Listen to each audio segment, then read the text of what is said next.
Today in Lessons Learned, I'm sitting down with a true pioneer in Nashville real estate, Mark Deutschmann. He's the founder of Village Real Estate, Core Development, and the City Living Group. He's the author of 1 Mile Radius, and I'm excited to be diving into this conversation with him today.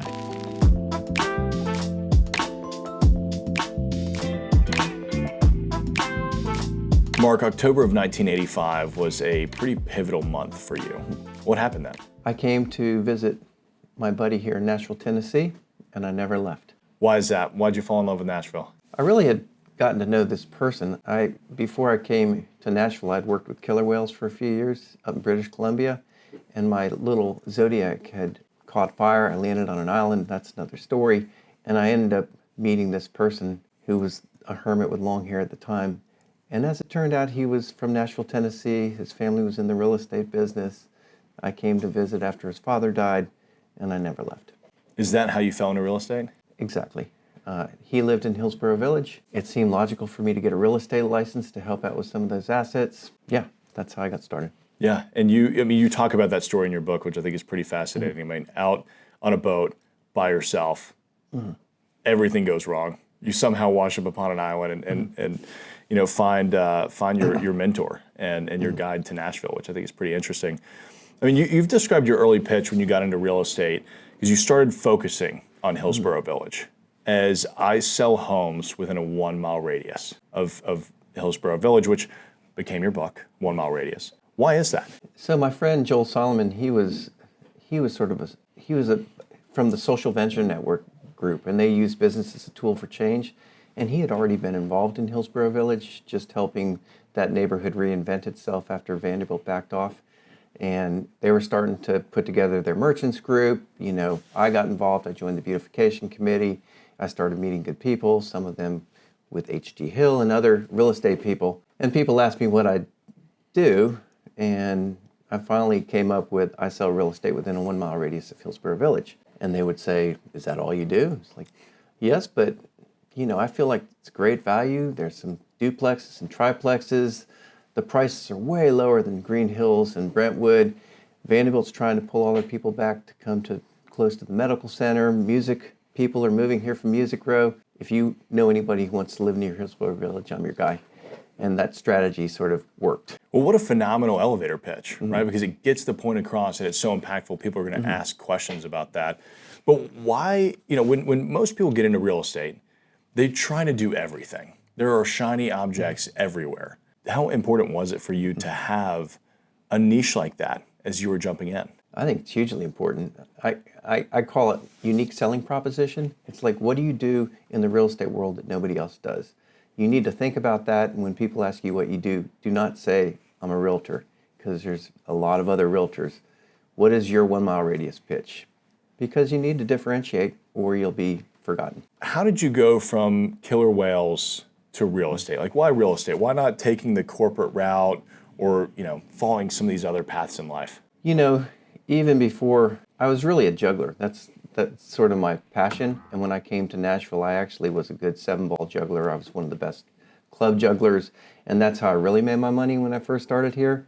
I started the Nashville Juggling Club, which grew to, 50 people or so. And we met in Centennial Park. I was never corporate, really. I had been into the real estate, into the biological world and zoological world, but I came back and jumped into real estate just to try business. So yeah, that's pretty neat. So Mark, you were pretty early to see the potential in Nashville's urban neighborhoods, right? I mean, tell us a little bit about the history of Nashville's urban neighborhoods, why nobody really was paying attention to them at the time, and what you saw. First of all, Joel's father had an office at St. Cloud Corner down on 5th and Church Street. And so we'd go downtown and go into this office. And, it was the central business district downtown.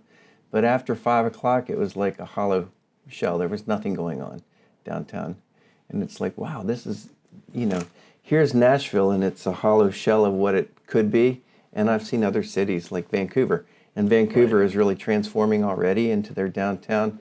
What if? And then you have all these ring neighborhoods that have been victims of urban flight. You can see that there's some of the best and most interesting classic old homes in the city. And what if? What if they could be renovated? What if you could start creating something that's not here? And, you could feel it. There was a bit of energy. It was starting to happen, and I just happened to step in front of a parade, and it really worked in Hillsboro Village. And then you could start looking and seeing, okay, where is it going? There's East Nashville over there, and there's 12 South, and there's Sylvan Park. They're all starting to get some energy. Where do we go next? I love how you started off your career, because you really did focus on that 1 mile radius. And then long after you became the expert there is when you started to branch out to these other neighborhoods, and you would focus on them until you became an expert there. Then you would move into the next spot. I mean, you've been able to be a part of some pretty amazing projects in your time. Worthen Lofts, what a beautiful building. You've done Alloy, but you're largely responsible for some of the 12th South development, some of the Wedgwood Houston development. Tell us about that, because when I was growing up, 12th Avenue South, like I was saying earlier, we went in, we got a slice of pizza over at Mafiosa's, and we scurried back to South Green Hills. How did you know, or how did you see the potential within that neighborhood? Well, selling in Hillsboro Village, I could see immediately as I started selling real estate that the values were 20% higher on the west side of 21st than they were on the east side.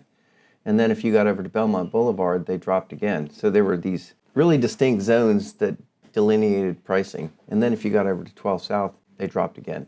And so, but you could start seeing the renovations and the energy in Hillsboro Village neighborhoods, and it was moving east. It got progressively less expensive, and so people could make a choice to live on the other side of Belmont or over at 12th. And what happened is when I bought my first house, I bought a house, ironically, right behind Mafiosa's on Carruthers Avenue, and the 5 houses around me were boarded up.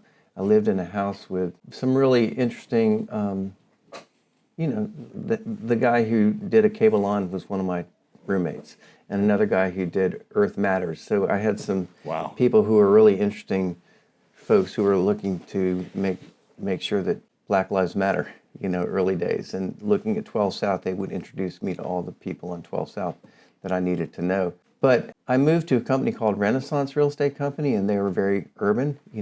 Andy Allen had founded that company. He had a Nashville office on Woodland Street in East Nashville, and he asked me to take a territory.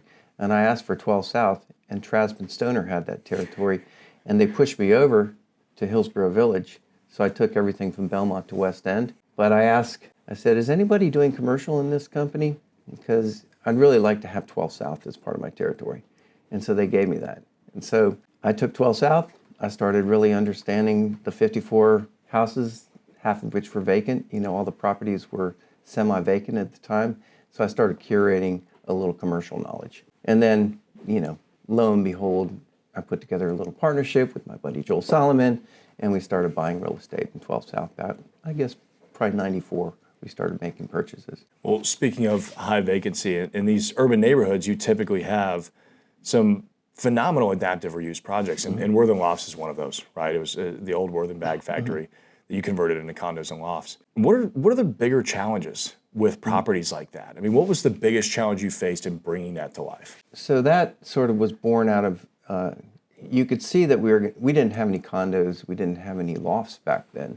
And this is early 2000s. And a group took me into Worthen, and they were thinking about developing the property. It was a 400,000 square foot former bag factory, former cotton factory, dripping with lead-based paint, filled with pigeons. It was really interesting, and they took me in there and said, hey, we think we want to do some lofts here.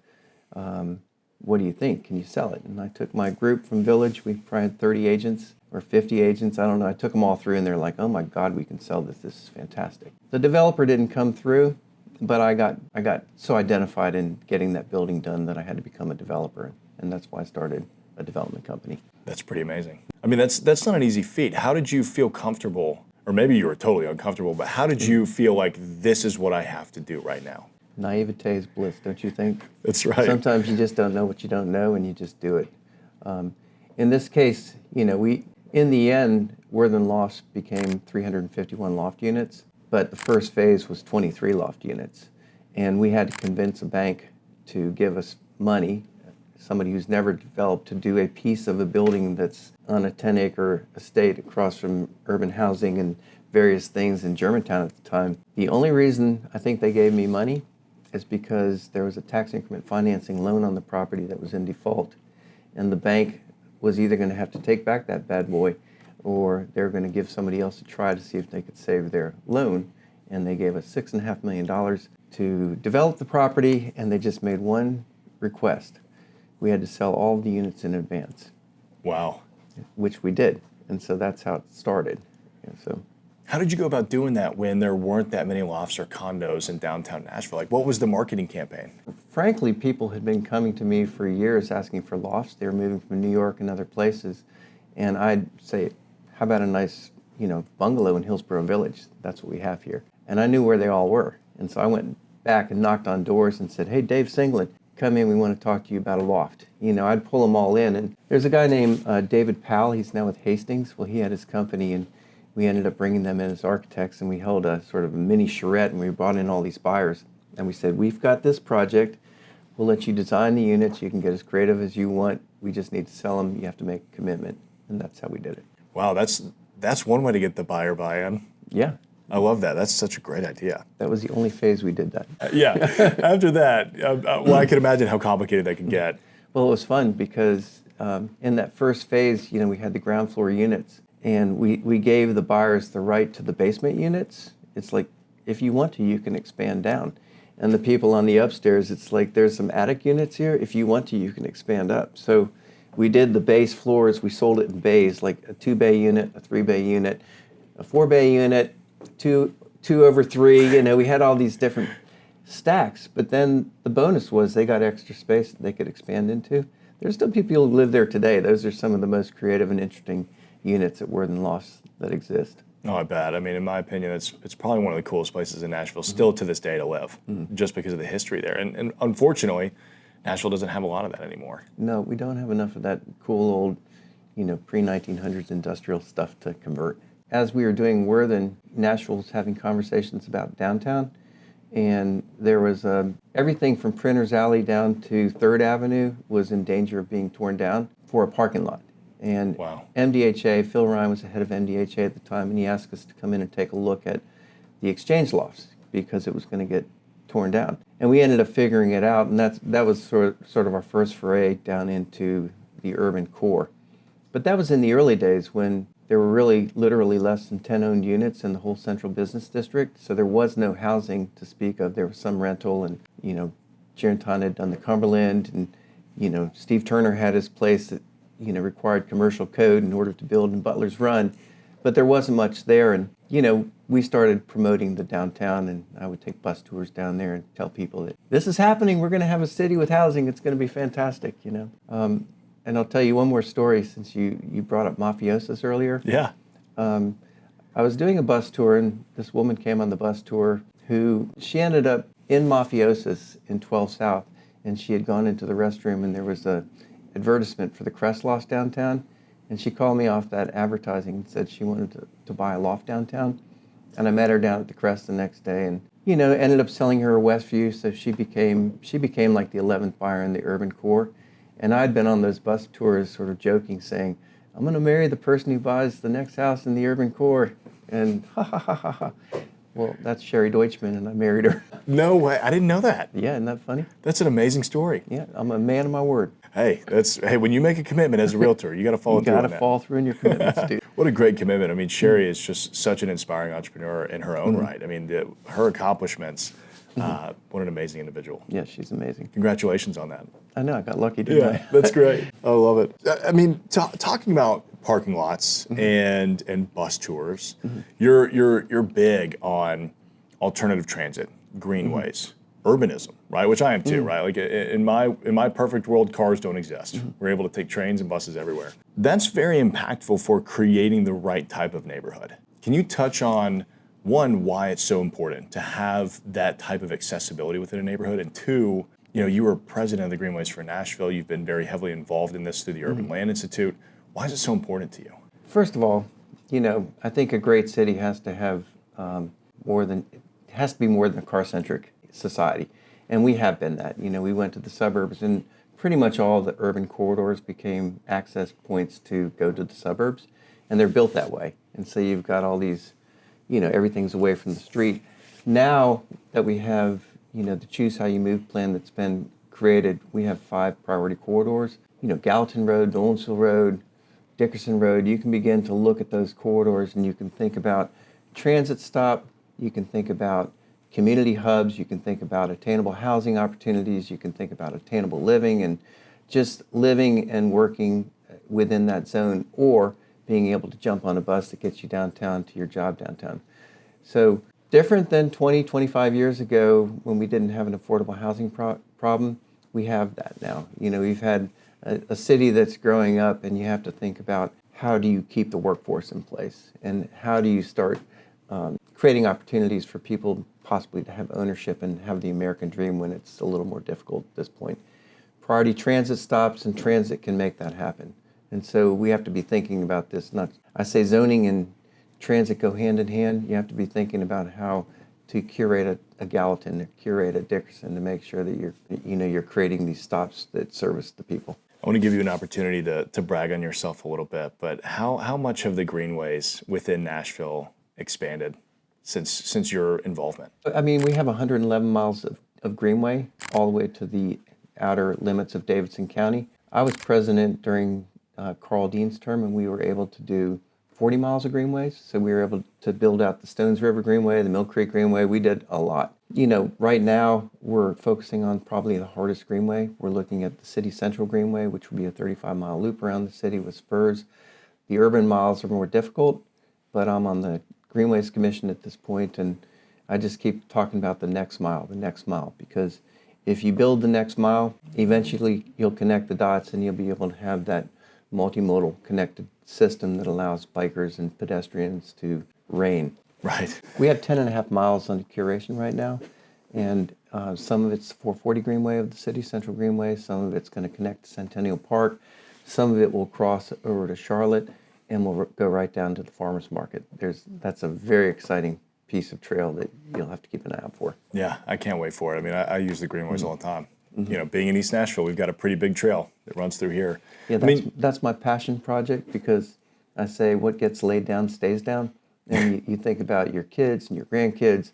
If you can create that system, anything you can create now will stay and be part of the community in the future. So go for it, help out. Well, and what a phenomenal piece of your legacy, right? I mean, that's one of the biggest community givebacks that you could ever do, is to provide that accessibility, those greenways for the next generation. Because if you weren't fighting for them, they'd get developed into something else, and nobody would ever get to enjoy that. It's funny, it's more than greenways too, because in 2020, when I was working in Wedgwood, Houston, we realized that there was an RFP for a master plan for Fort Negley, and it was frozen because of COVID dollars. And we realized that if we could come in and get that out, and Hines, who bought some property from us, put some money in the core fund, we put some money in. We served up a little money to get the thing started. Now the park's master plan, you've got a 68-acre world-class park that's sort of sitting on an island that has so much opportunity for connectivity.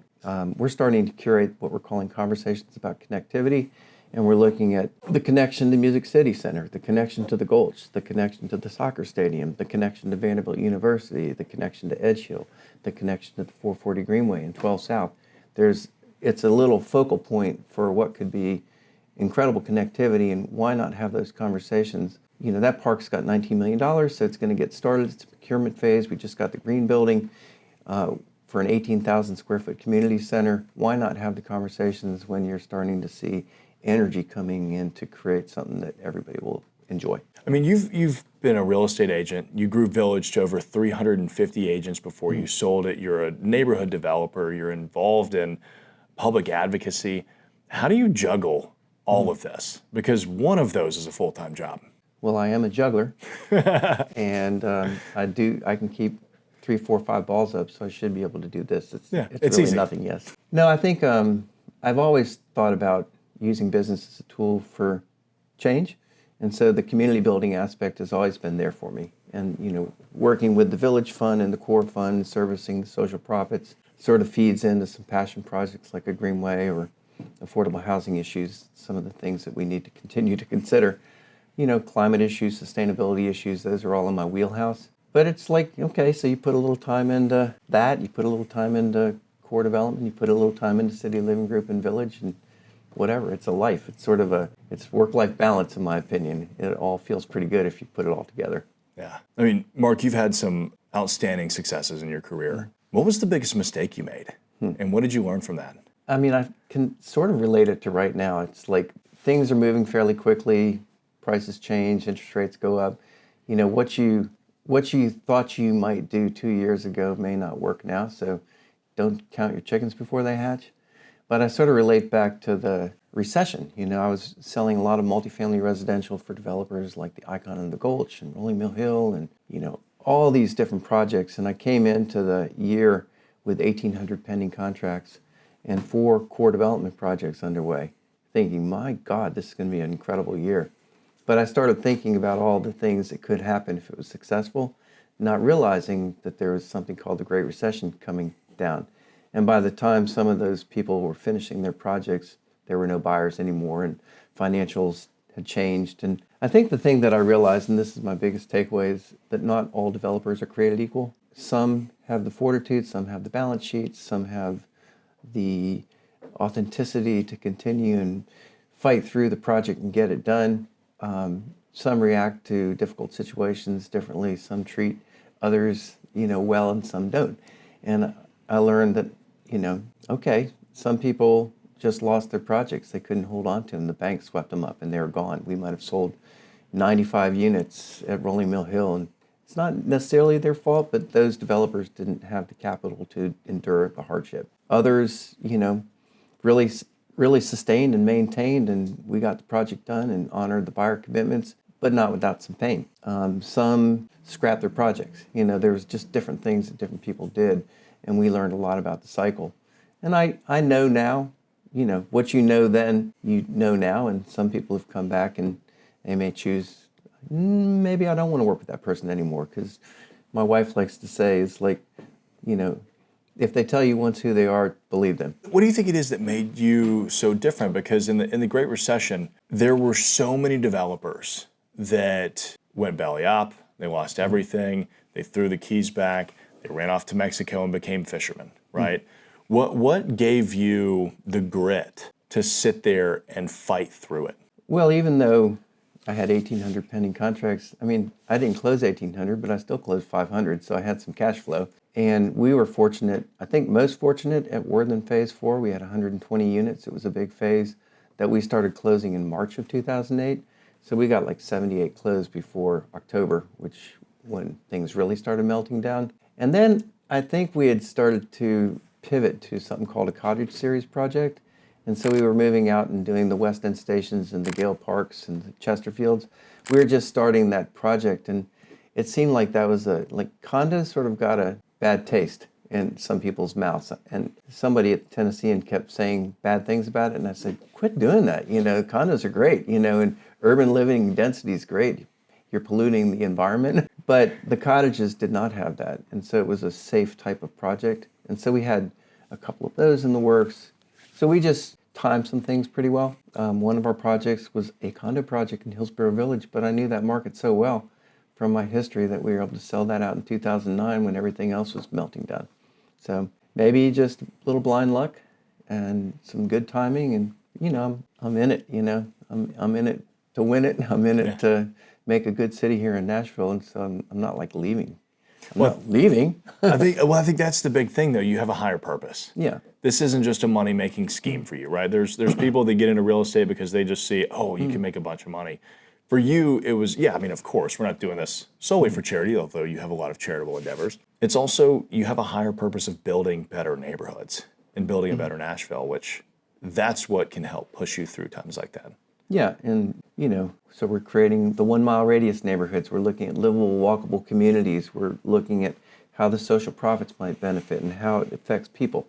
You know, those people are real people, and the communities are real communities, and they have a life of their own.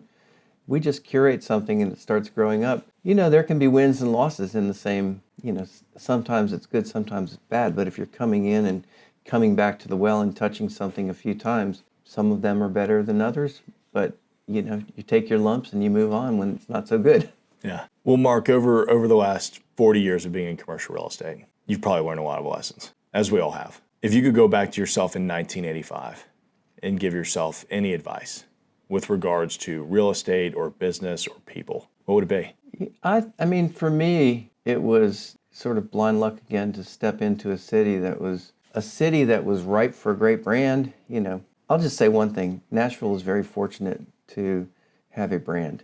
I was the chair of the Urban Land Institute here in 2019, and we hosted 4,300 people at our spring meeting. This is top investors and developers from across the world. And, traveling around that year and talking to people in other cities, they kept asking us, how did you get that brand? We want a brand. We had the Nashville TV show out at the time. We had the Music City. We're really cultivating our Music City. I feel like I got lucky because I stepped into a city that had potential to really lay into a brand that was just sort of poised to begin some of the development, and I could step in and I could add to the flavor, help curate what I curated to help, lift it into the phase that we're in right now. Did I answer that question? Yeah. I'm not sure if I did or not. No, that was great. That was great. That was a little bit of a whatever. Mark, if anybody listening wants to follow you along and see the projects that you're working on, what you're doing here in Nashville, where can they find you? Mark at corenashville.com. Oh, that's dangerous. Yeah, Mark at Core Nashville. Send me an email. You can find my book, 1 Mile Radius, Building Community from the Core. Read it before you talk to me. Just kidding. But hey, that's not a bad prerequisite. Read the book. It's worth it. Awesome. Mark, thanks for being here. Thank you, sir. Appreciate your time. All right.